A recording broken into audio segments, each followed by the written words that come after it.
Hi అండి, welcome to Lahari kitchen.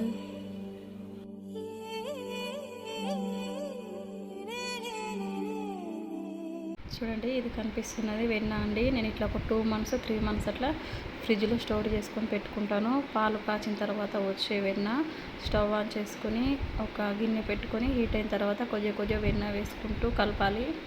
కలిపిన తర్వాత ఇది లిక్విడ్ లాగా ఫామ్ అవుతుంది. చూడండి, కొంచెం గిన్నె కూడా కొంచెం పాడైపోతుంది. నెయ్యి చేస్తే చాలా టైం పడుతుంది ఇది నెయ్యి కాయడానికి. చూడండి, ఇట్లా కలుపుతూ ఉంటే దీనికి కొంచెం ఆయిల్ స్ప్రెడ్ అవుతుంది.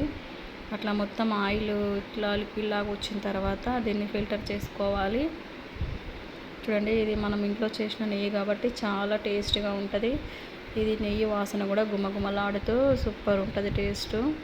స్వీట్లోకి బిర్యానీలోకి నేను ఎక్కువ ఇదే వాడతాను. బయట ఏం తీసుకోను, ఇంట్లోనే చేస్తాను. మేము డైలీ ఫామ్ నుంచి పాలు తీసుకుంటాం కాబట్టి నాకు వెన్న బాగా వస్తుంది.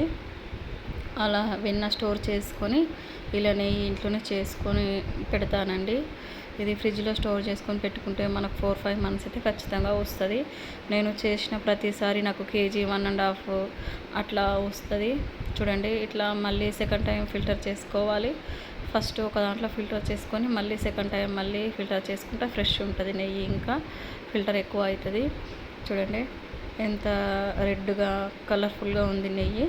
ఇది వేడి మీద అట్లనే ఉంటుందండి. చల్లగా అయిన తర్వాత వైట్గా ఇట్లా మన గీ ఇట్లా బటర్ లాగా వస్తుంది. చాలా బాగుంటుందండి టేస్ట్ ఇది. చూడండి, ఇది వేడిగా ఉంది నెయ్యి. అది నేను ఒక 2 days బ్యాక్ చేశాను నెయ్యి. అది బాగా ఇట్లా వైట్ లాగా వచ్చింది. ఇది కూడా చల్లగా అయిన తర్వాత వైట్ అవుతుంది. అట్లా చూడండి ఫ్రెండ్స్, ఎంత బాగుంది నెయ్యి రవ్వలాగా. ఇట్లా మనం ఇంట్లో చేసింది కాబట్టి చాలా బాగుంటుంది. ఇదైతే నెయ్యి చిన్నప్పుడు మా అమ్మ చేసి మాకు పెట్టేది.